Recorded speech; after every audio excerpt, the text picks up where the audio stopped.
down, I know you got me, baby.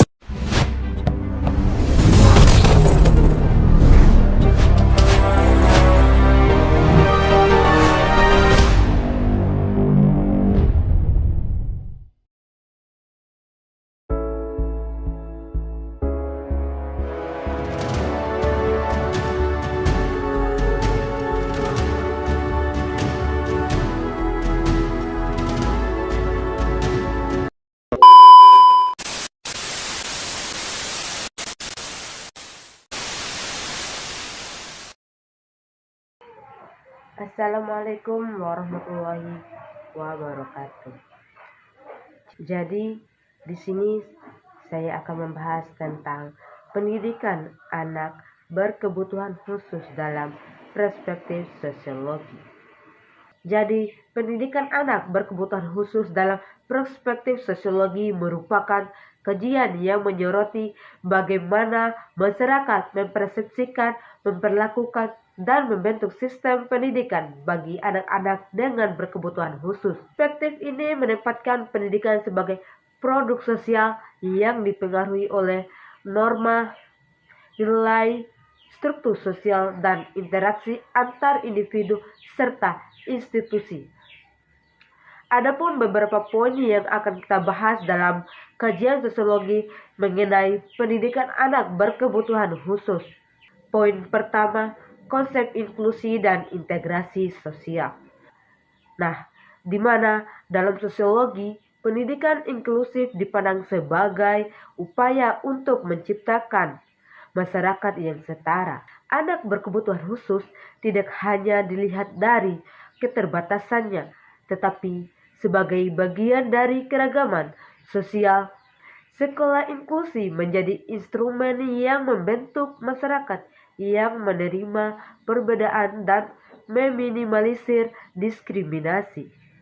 Contohnya, sekolah yang menyediakan fasilitas dan kurikulum yang disesuaikan bukan hanya membentuk anak berkebutuhan khusus, tetapi juga mendidik siswa lainnya untuk menghargai perbedaan.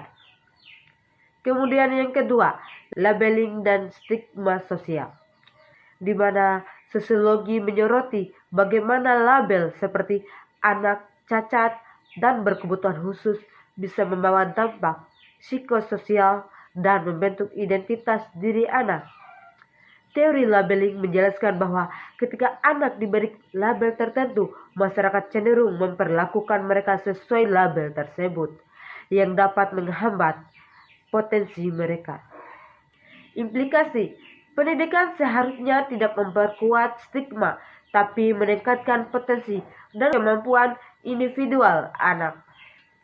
Kemudian, poin ketiga, peran keluarga dan lingkungan sosial, di mana keluarga sebagai agen sosialisasi utama memainkan peran penting dalam pendidikan anak berkebutuhan khusus. Namun, dukungan lingkungan sosial, tetangga, teman sebaya, masyarakat juga krusial.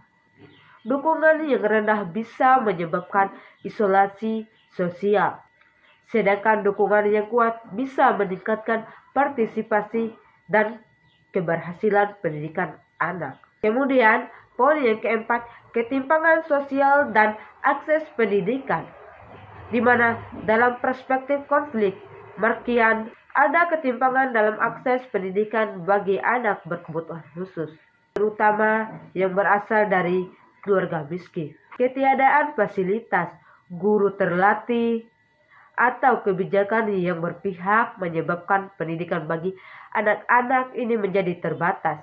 Kemudian poin yang kelima, fungsi pendidikan, di mana sosialisasi dan mobilitas sosial. Fungsi utama pendidikan dalam sosiologi adalah sebagai sarana sosialisasi nilai-nilai masyarakat dan mobilitas sosial. Pendidikan anak berkebutuhan khusus menjadi sarana penting untuk membentuk kemandirian, keterampilan sosial, dan peluang kerja di masa depan. Jadi, bisa kita simpulkan bahwa pendidikan anak berkebutuhan khusus dalam perspektif sosiologi adalah isu multidimensional. Ini bukan hanya soal kurikulum atau metode belajar, tapi juga berkaitan erat dengan nilai sosial, struktur kekuasaan, dan kebijakan publik, dan budaya masyarakat terhadap perbedaan. Pendidikan anak berkebutuhan khusus dalam perspektif sosiologi menekankan pentingnya peran berbagai aktor sosial mulai dari pemerintah, keluarga, sekolah, dan masyarakat dalam menciptakan sistem pendidikan yang inklusif dan berkualitas. Di NTB perlu dilakukan evaluasi komprehensif terhadap kebijakan, program, dan praktik pendidikan anak berkebutuhan khusus untuk memastikan bahwa anak berkebutuhan khusus mendapatkan hak pendidikan yang sama dan kesempatan untuk mencapai potensi mereka sepenuhnya.